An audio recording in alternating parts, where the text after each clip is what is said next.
The high forum of the stellar assembly shimmered beneath the light of 1,000 suspended stars.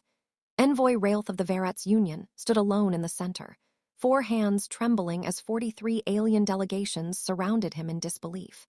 Floating screens flickered above his head, each repeating the same impossible message in every known language. No, thank you. Humanity had refused again. For 10,000 years, the assembly had greeted every new civilization the same way. When a species reached faster-than-light travel, they were offered unity, knowledge, trade, defense, prosperity. All had accepted. Some bargained, some hesitated. None had ever declined until now. Rael replayed the first human reply. We appreciate the greeting, but we must decline formal relations for now. At first he thought it was a translation error, but every attempt afterward met the same calm refusal. Even when the council offered them immediate membership, humanity had said, "We wish to remain independent." The hall rippled with confusion and fear. The Karathi envoy hissed, "What do they want?" Rael answered quietly, "They want distance." The Dirk's choir's crystalline envoy trembled with musical agitation. "No species chooses isolation. Cooperation is survival." But the data didn't lie. In 6 months, humanity had founded 14 colonies across 7 systems, built orbital stations, and begun mining uncharted regions, all without help. They were expanding faster than any civilization in history. Then came the reports. Their encryption was unbreakable, their ships undetectable, their engineering advancing at an impossible rate. The assembly grew uneasy. What do they fear? Asked the ancient Kesharan, whose 1,000-year gaze could still silence the room. Rael hesitated. They don't fear us, they distrust us. When the council studied intercepted human messages, the truth became clear. Phrases like power imbalance, dependency, client states. Humanity had studied the council and decided the price of membership was too high. To them, unity looked like control. And for the first time in 10 millennia, the council saw itself through another's eyes. Then the quiet rejection turned into defiance. When the council tried to pressure them with economic sanctions, blocking access to rare minerals and energy markets, humanity didn't bend. They adapted. They began pulling resources from regions considered barren. And even more astonishing, they mastered transmutation, turning common matter into rare elements. The blockade crumbled overnight. Some leaders demanded escalation.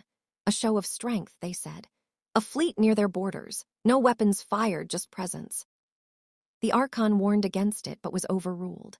30 of the Council's greatest warships arrived near a human colony called Kepler Station. Within minutes, 50 human vessels appeared out of nowhere. No hyperspace flare, no drive trail, just sudden presence. Defense platforms across the system came alive. What had looked like a colony was, in truth, a fortress. A transmission came through. A woman's voice, steady, commanding. "This is Admiral Chen of the United Human Fleet. You are nearing sovereign space. We ask to be left in peace. That tolerance ends now." Her tone sharpened. "You see the defenses we've revealed. You do not see the ones we've hidden. You see the ships we've allowed you to detect. You do not see the ones you cannot. Do not mistake restraint for weakness." Then, softer, "We seek no war, but if you force our hand, you will regret the lesson." The Council fleet withdrew without a shot fired. When Admiral Traxas returned, he confessed what every censor officer already knew. Humanity's technology now surpassed theirs. The Archon addressed the silent chamber. "We believed ourselves the summit of civilization. They have shown us otherwise. We must leave them be and learn humility." 6 months passed. Humanity continued to flourish, and the Council kept its distance. But Ambassador Jackal couldn't rest. He needed to understand why. So he sent a private message, not as a diplomat, but as one being seeking truth. "I only wish to understand," he wrote. "Why did you turn us away?" 3 days later, a reply came, an invitation. The meeting took place aboard an abandoned station halfway between their borders. Waiting for him was Dr. Sarah Chen, an aging scientist whose eyes burned with intelligence. "Thank you for coming," she said, "and for asking, not demanding."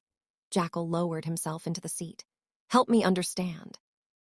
The Council brings peace, order, shared knowledge. Why refuse that? Dr. Chen smiled sadly.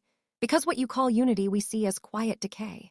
She showed him images of dozens of member civilizations. "The Vorlani once led the galaxy in energy research.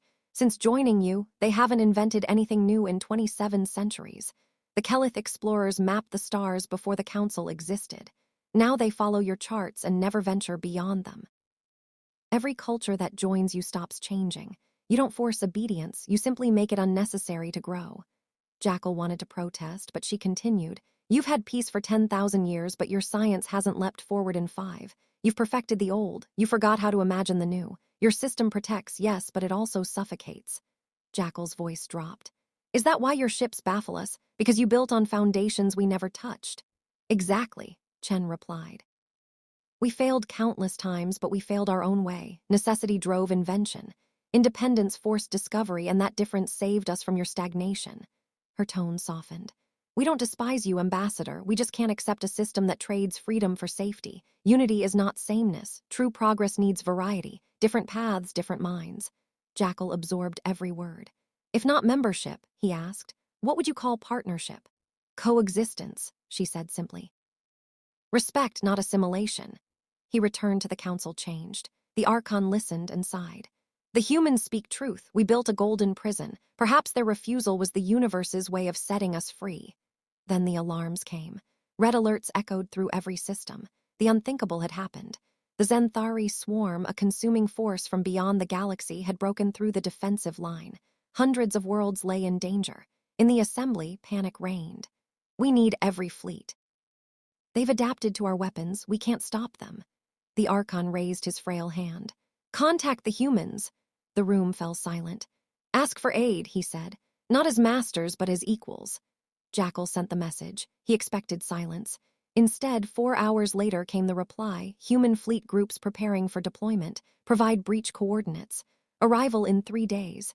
When the human armada arrived, Admiral Traxxas could scarcely believe his sensors. Hundreds of ships emerged, their engines leaving no trace. Within hours, they joined the battle and everything changed. Human weapons didn't burn or blast.